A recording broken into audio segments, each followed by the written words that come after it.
सभी भाई बहनों को जय मसीह की।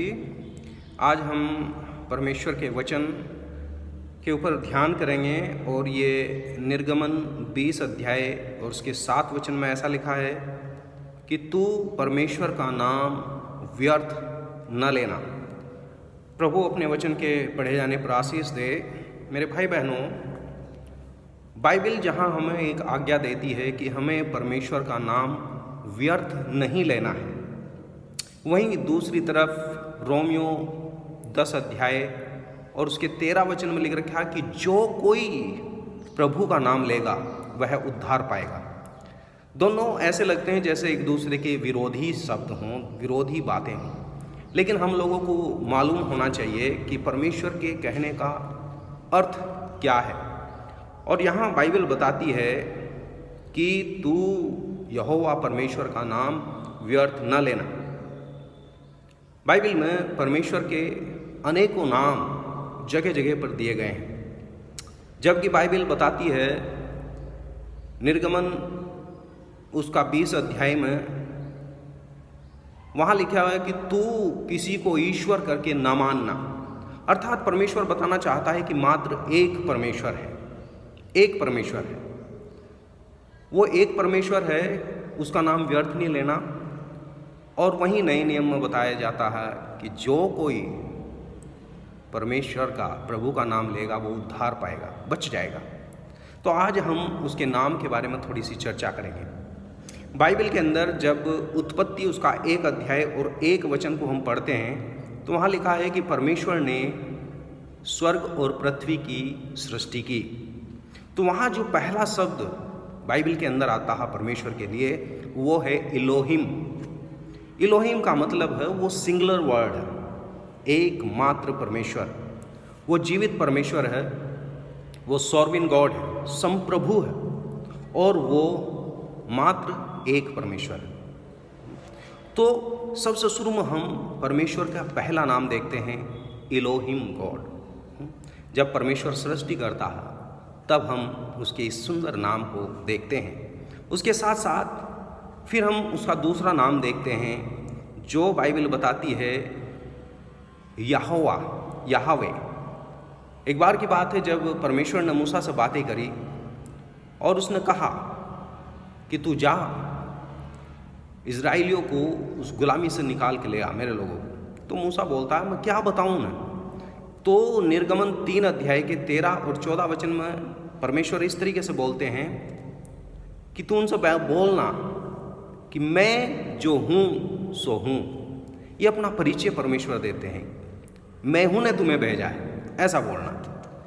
तो ये मैं हूँ शब्द जो है, जो अभी हम इलोहिम परमेश्वर के बारे में देख रहे थे, अब हम यहोवा शब्द के बारे में, याहवे शब्द के बारे में बोलते हैं, जो सेल्फ एग्जिस्ट, जो है और यहोवा है। अब हम उसे इस तरीके से बोलते हैं, मैं हूँ जो सो हूँ। हम कई बार इन शब्दों को अगर हम नए नियम के साथ में तुलना करें तो मैं हूँ बाइबल में यूहन्ना के अंदर बार बार आया है। और प्रभु यीशु मसीह ने कहा मार्ग, सत्य और जीवन मैं हूँ, जगत की ज्योति मैं हूँ, और मैं जीवन का जल हूँ, मैं जीवन की रोटी हूँ, अच्छा चरवाहा मैं हूँ। वहाँ बहुत सारे शब्द हैं। हम देखते हैं कि प्रभु यीशु वो पुनरुत्थान और जीवन है, उसने उस शब्द का इस्तेमाल किया जो हम निर्गमन में पढ़ते हैं। तो पहला जो है वो इलोहिम है, दूसरा शब्द जो है वो याहवे, सेल्फ एग्जिस्ट गॉड, वो जो सिर्फ अपने आप में है, वो है। तीसरा नाम हम बाइबल के अंदर देखते हैं अब्बा। अगर आप पढ़ते हैं गलतियों 4 अध्याय के 6 वचन में, परमेश्वर ने अपने पुत्र का आत्मा हमें दिया है जो हे अब्बा, हे पिता कहकर पुकारता है। रोमियो 8 अध्याय में लिख रखा है उसने हमें लेपालक पल का आत्मा दिया है जिससे हम उसे हे अब्बा, हे पिता कहते हैं। और लूका 11 अध्याय के 2 वचन में ऐसा लिख रखा है, जब प्रभु यीशु ने उन्हें प्रार्थना करनी सिखाई तो बोला कि इस तरीके से प्रार्थना किया करो, हे हमारे पिता। तो तीसरा नाम बाइबल हमें इस बात को जिक्र करती है कि उसका नाम है अब्बा। अब हम चौथे नाम पर आते हैं, उसे बोलते हैं एल इलियोन। इसका मतलब है मोस्ट हाई, सर्वोच्च परमेश्वर। अगर आप बाइबल में देखेंगे तो वहाँ लिख रखा भजन 7 अध्याय और उसका 17 वचन। देखो कितना खूबसूरत है। मैं आपके साथ में बाइबल में से इस बात को पढ़ूँगा कि हमारा परमेश्वर जो है वो मोस्ट हाई है। देखिए भजन संहिता उसका 7 अध्याय 17 वचन। मैं यहोवा के धर्म के अनुसार उसका धन्यवाद करूँगा और परम प्रधान यहोवा के नाम का भजन गाऊँगा। यहाँ शब्द लिख रखा है हिंदी में परम प्रधान, वो सर्वोच्च है, उससे ऊंचा कोई नहीं है। मेरे भाई बहनों, आज दुनिया के अंदर हम सर्वोच्च किसी और को मानते हैं। मैंने कहीं एक बार ऐसे लोगों को देखा, एक बार मैं देखा एक बहुत बड़ा राजनेता और उसके पैरों के पास एक IAS ऑफिसर अपना सिर झुकाए बैठा। वो कुछ लोगों को सर्वोच्च मानते हैं, लेकिन असल में हमारा परमेश्वर वो सर्वोच्च है। उसका नाम है एल इलियोन। तो ये चौथा नाम हम लोगों ने पढ़ा। फिर 5वां नाम है एल रोही। एल रोही, और ये शब्द कहाँ से आता है? अगर आप उत्पत्ति उसका 16 अध्याय में पढ़ते हैं और उसका 13 वचन, जब हाजिरा अपनी स्वामिनी के घर से निकल चुकी थी तब परमेश्वर उसके साथ बात करता है और वो उससे बोलता है कि तू वापस अपनी स्वामिनी के घर चली जा, क्योंकि तेरे पेट में जो वंश है वो आशीष में वंश होगा, उसका नाम इश्माइल रखा जाए। उससे बात करता है और वो औरत बोलती है कि मैंने उसको देख लिया और फिर भी जिंदा हूँ। अर्थात देखने वाला, ये एल रोही का मतलब होता है देखने वाला, द गॉड हु सीज। हमारा परमेश्वर देखने वाला परमेश्वर है। मेरे भाई बहनों, हम कई बार अपनी बहुत सारी प्रार्थनाओं के साथ में परमेश्वर के पास आते हैं, लेकिन आप इसे एक शब्द में बोल सकते हैं, हे परमेश्वर तू देखता है, तू सब कुछ देखता है।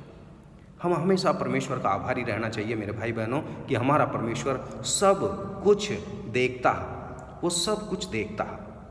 और ये नाम हाजिरा को दिया गया उस वक्त, और उसने उस जगह का नाम भी एल रोही रखा, उस कुएं का नाम भी एल रोही उसने रखा। अब हम 7वां नाम देखते हैं यहोवा यीरे। और आप बहुत अच्छी तरीके से जानते हैं जब परमेश्वर ने अब्राहम से बात करी कि तू अपने इकलौते पुत्र को लेकर पहाड़ के ऊपर आ जा और इसका बलिदान कर, तो परमेश्वर का दास इब्राहिम वहाँ अपने इकलौते पुत्र इसहाक को लेकर जाता और जब उसका बेटा पूछता है कि पापा जी यहाँ तो लकड़ियाँ भी हैं, यहाँ तो सारी चीज़ें हैं, लेकिन बलिदान कहाँ? तो वो बड़े विश्वास से एक शब्द बोलता है, परमेश्वर उपाय करेगा। और जब वो अपने बेटे को वहाँ बलिदान करने लगता है तो ऊपर से परमेश्वर आवाज़ देता है, इब्राहिम इस लड़के के ऊपर हाथ मत उठा, मैंने देख लिया। और फिर वो आंख उठा कर देखता है और एक बंधा हुआ मेढ़ा उसे दिखाई देता है, और उस जगह का नाम प्रभु का दास रखता है यहोवा यीरे। मेरे भाई बहनों, हमारा परमेश्वर स्वयं उपाय करता है, वो उपाय करने वाला यहोवा यीरे है। आपके और मेरे लिए उसने उपाय किया, आपको और मुझे बचाने का एक उपाय किया। जैसे वहाँ इसहाक को बचाने का उपाय कर दिया, आपके और मेरे भी बचाने का परमेश्वर ने उपाय किया है अपने पुत्र यीशु मसीह के द्वारा। प्रभु की स्तुति हो, वो यहोवा यीरे परमेश्वर है। फिर हम देखते हैं उसका नाम, एक नाम है उसका एल शद्दाई। एल शद्दाई इसका मतलब होता है गॉड ऑलमाइटी, सर्वशक्तिमान परमेश्वर। भजन 91 का 1 वचन में ऐसा लिख रखा कि जो परम प्रधान के छाए हुए स्थान में वास करे वो सर्वशक्तिमान की छाया में ठिकाना पाएगा। सर्वशक्तिमान की छाया में ठिकाना पाएगा। ये जो सर्वशक्तिमान शब्द आया है गॉड ऑलमाइटी, ये एल शद्दाई है, एल शद्दाई। और ये सबसे शुरू में कहाँ इस्तेमाल हुआ? अगर आपको मालूम है तो उत्पत्ति 17 अध्याय में जब इब्राहिम से एक गलती होती है, उनके छोटी सोच के कारण एक गलती होती है, हाजिरा के द्वारा बच्चा पैदा हो जाता है। परमेश्वर 13 साल तक उससे बात नहीं करता, और जब उत्पत्ति 17 अध्याय में अब्राहम से बात करता है तो वो बोलता है मैं सर्वशक्तिमान परमेश्वर, मेरी उपस्थिति में चल और सिद्ध होता जा। मेरे भाई बहनों, आपको हमेशा ध्यान रखना कि मेरा परमेश्वर सर्वशक्तिमान है। आप एक काम को शायद रिश्वत देकर कर सकते हैं, लेकिन हमें उसी समय सोचना है कि मेरा परमेश्वर वो सर्वशक्तिमान है, वो कर सकता है, उसके लिए कुछ भी असंभव नहीं है। आप शायद चीटिंग करके पास हो सकते हैं, लेकिन नहीं, मेरा परमेश्वर सर्वशक्तिमान है, वो कर सकता है। और प्रभु का दास पौलुस बोलता है जो मुझे सामर्थ देता है उसमें मैं सब कुछ कर सकता हूँ। फिलिप्पी 4:13। मेरे भाई बहनों, हमारा परमेश्वर सर्वशक्तिमान है। हमें इस बात को हमेशा ध्यान रखना, और उसने अपने सामर्थ्य के वचन से सारी सृष्टि को संभालता है। अब हम देखते हैं उसका नाम है यहोवा निसी। ये यहोवा निसी उस वक्त की बात है जब निर्गमन में बाइबल बताती है कि अमालेकियों के साथ में इजराइलियों की लड़ाई होती है और मूसा पहाड़ के ऊपर है, और जब जब वो अपने हाथ ऊंचे किए रहता है तो विजय इजराइलियों की होती है। लेकिन जब से ही हाथ उसके नीचे हो जाते हैं तो वो हारते हैं। तब हारून और हूर उसके एक इस साइड में एक उस साइड में उसके हाथ संभालते हैं, और सुबह से शाम तक वो अपने हाथ ऊंचे किए रहता है और इजराइली प्रबल होते हैं। और फिर उस जगह का नाम रखते हैं वो यहोवा निसी। यहोवा निसी का मतलब है the Lord is my banner, या मेरे शब्दों में, आपके शब्दों में कहे जा, वो विजय देने वाला परमेश्वर। लड़ाई आपकी और मेरी नहीं है मेरे भाई बहनों, लड़ाई परमेश्वर की है। और निर्गमन 14:14 में लिख रखा है कि चुपचाप देखो, यहोवा आप लड़ेगा। मेरे भाई बहनों, हम हमेशा ध्यान रखना, मेरा परमेश्वर यहोवा निसी है, वो विजय देने वाला परमेश्वर है। और आपको और मुझे तो उसने विजय से भी बढ़कर बनाया है। मुझे और आपको तो उसने मोर देन काउंटर, उसने हमें विजय से भी बढ़कर किया है। और हम उसका अगला नाम देखते हैं, 9वां नाम। ये नाम है यहोवा राफे। यहोवा राफे ये निर्गमन 15 अध्याय के अंदर से लिया गया है। और ये उस समय की बात है जब इजरायली लोगों को पानी पीने के लिए नहीं मिला, और जब पानी मिला तो वो कड़वा था, तो वो बड़े बकबक करने लगे। और परमेश्वर ने मूसा को एक इलाज बताया कि तू ये पौधा ले और उस पानी में डाल देना, और उसका कड़वाहटपन खत्म हो जाएगा, वो मिठास हो जाएगी। और जैसे उन लोगों ने वो डाला, तब परमेश्वर ने उन्हें एक प्रतिज्ञा दी और कहा यहोवा राफे। ये मुझे बड़ा अच्छा वचन लगता है, और मैं आपके साथ में पढ़ कर बताऊँगा। निर्गमन और उसका 15 अध्याय, बड़ा खूबसूरत शब्द है, और अब मैं पढ़ूंगा। यहाँ लिखा गया, यदि तू अपने परमेश्वर यहोवा का वचन तन मन से सुने और जो उसकी दृष्टि में ठीक है वही करे, और उसकी आज्ञाओं पर कान लगाए और उसकी विधियों को माने, तो जितने रोग मैंने मिस्रियों में भेजे हैं उनमें से एक भी तुझ पर न भेजूंगा, क्योंकि मैं तुम्हारा चंगा करने वाला परमेश्वर हूँ। मैं तुम्हारा यहोवा राफे हूँ। मेरे भाई बहनों, हमारा परमेश्वर यहोवा राफे, उसका नाम चंगा करने वाला परमेश्वर है। हम अगले नाम में जाते हैं, और ये नाम है यहोवा शालोम। और ये उस समय की बात है जब मिद्यानी लोग लड़ते थे, प्रभु के लोगों के साथ उन्हें परेशान करते थे, उनकी फसल को उजाड़ देते गिदोन के ज़माने में। और ये किस्सा हम न्यायियों की पुस्तक उसका 6 अध्याय के 24 वचन में पढ़ते हैं। और जब परमेश्वर का दूत गिदोन से बात करता है, जब वो छिप कर गेहूँ झाड़ रहा होता है, तो उससे बात करता है कि तू इस छुड़ौती के कार्य को करेगा। और वो बोलता है कि मैं तो अपने उसमें सबसे छोटा हूँ, मैं तो बिन्यामीन गोत्र का हूँ और सबसे छोटा हूँ। लेकिन परमेश्वर बोलता है कि तू इसी सामर्थ्य के साथ जा, हे सूरवीर सूरमा। बड़ा खूबसूरत है। और जब वो उसके साथ बात करता है तो वो बोलता है कि मैं कुछ लेकर आता हूँ, आप ठहरे रहो। और वो कुछ बलिदान करके वहाँ रखता है, और परमेश्वर उस आग के द्वारा उसे भस्म करता, उसे स्वीकार करता, और वो उस जगह का नाम रखता है यहोवा शालोम, अर्थात शांति का परमेश्वर। अब तक उनके जीवन में शांति नहीं थी, लेकिन वहाँ शांति की बात हो रही है। मेरे भाई बहनों, प्रभु यीशु मसीह ने कहा, तुम्हारा मन व्याकुल न हो, मैं तुम्हें अपनी शांति दिए जाता हूँ। प्रभु यीशु ने सारे संसार को जीत लिया है, उसने अपनी शांति हमें दी है। प्रभु की स्तुति हो। और यही है नाम उसका, यहोवा शालोम। फिर हम आगे देखते हैं, एक नाम है उसका एदोनाई। एदोनाई एक प्लुरल वर्ड है। जैसा हमने एलोहिम शब्द बना, तो एलोहिम उत्पत्ति 1 ही अध्याय के अंदर एलोहिम सिंगुलर वर्ड है, बल्कि ये जो एदोनाई है ये प्लुरल वर्ड है। अब अगर आप बाइबल को पढ़ते हैं तो जब परमेश्वर ने इंसान को बनाया तो उसने कहा आओ हम मनुष्य को अपनी समानता में बनाए। वहाँ आप वर्ड को गौर कीजिए, लेट अस लिख रखा है। लेट अस मीन्स ये एक प्लुरल वर्ड है, ये एक वचन नहीं है, बहुवचन है। क्या परमेश्वर अनेक है? नहीं, हमारा परमेश्वर त्रिएक है।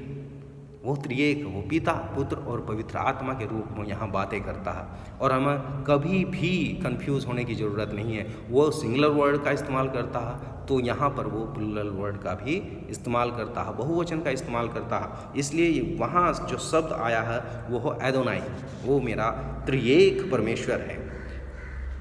अगर आप प्रकाशित वाक्य में जाएं, वैसे बहुत सारे नामों के लिस्ट है, लेकिन अगर आप लास्ट में जाएं बाइबल के, तो वहाँ उसे एक बड़ा खूबसूरत नाम है, अल्फा और ओमेगा तू ही है, आदि और अंत तू ही है। वो अल्फा और ओमेगा है, आदि और अंत है।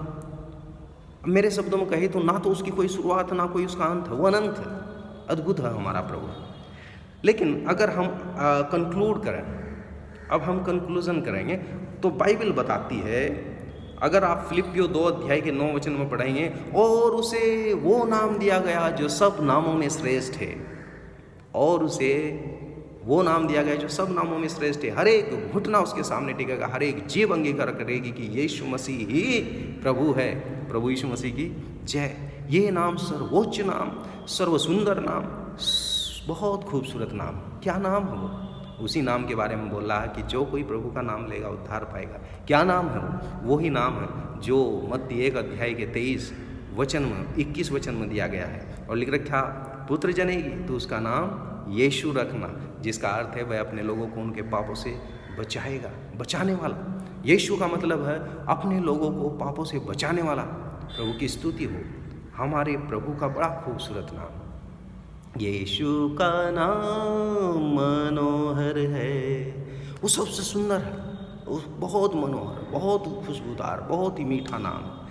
और अगर आप पढ़ते हैं नीति वचन और उसका 18 अध्याय के 10 वचन में, तो वहाँ लिख रखा है कि यहोवा का नाम दृढ़ कोट है, धर्मी लोग वहाँ जाकर हर एक दुर्घटना से बच जाता है। प्रभु की स्तुति हो। उसका नाम दृढ़ कोट है। मेरे भाई बहनों, बाइबल के अंदर जो भी परमेश्वर का नाम दिया गया है, वो उसके नेचर को एक्सप्रेस करता है, उसमें कोई झूठ नहीं है। अगर वो ऑलमाइटी है तो वो सचमुच में ऑलमाइटी है। आपको घबराने की जरूरत नहीं, आपके साथ वो रहता है जो ऑलमाइटी है नहीं। और ये जो नाम है, ये इंसान की कोई खोज नहीं है, ये खोज नहीं है, ये तो एक सच्चाई है, ये तो डिवाइन ओरिजिनली ये नाम दिए गए हैं। आज हम लोगों को सोचना, हम उस परमेश्वर के बारे में सोचना। एक तरफ बोलता है कि मुझे छोड़ो और किसी को ईश्वर करके न मानना है, ओनली वन गॉड। एक तरफ बहुत सारे नाम दिए गए हैं। एक तरफ बोलता है कि तू परमेश्वर का नाम व्यर्थ न लेना, और दूसरी तरफ बोलता है जो कोई प्रभु का नाम लेगा वो उद्धार पाएगा। मेरे भाई बहनों, नामों की लिस्ट बहुत है, लेकिन हम इन नामों के बारे में सोचते रहें। एक बड़ा खूबसूरत गीत है, अगर आप जानते हो तो ज़रूर उस गीत को गाना, और बड़ा प्यारा गीत है। उसमें हर एक नाम का अर्थ दिया गया है। इब्राहिम, इज़हाक और इज़राइल का ईश्वर जो जीवी सदा है तू। ये बहुत लंबा गीत है और इसमें बहुत सारे नामों के अर्थ दिए गए हैं। प्रभु आप लोगों को आशीष दे और इनके बारे में आप सोचते रहिए। धन्यवाद।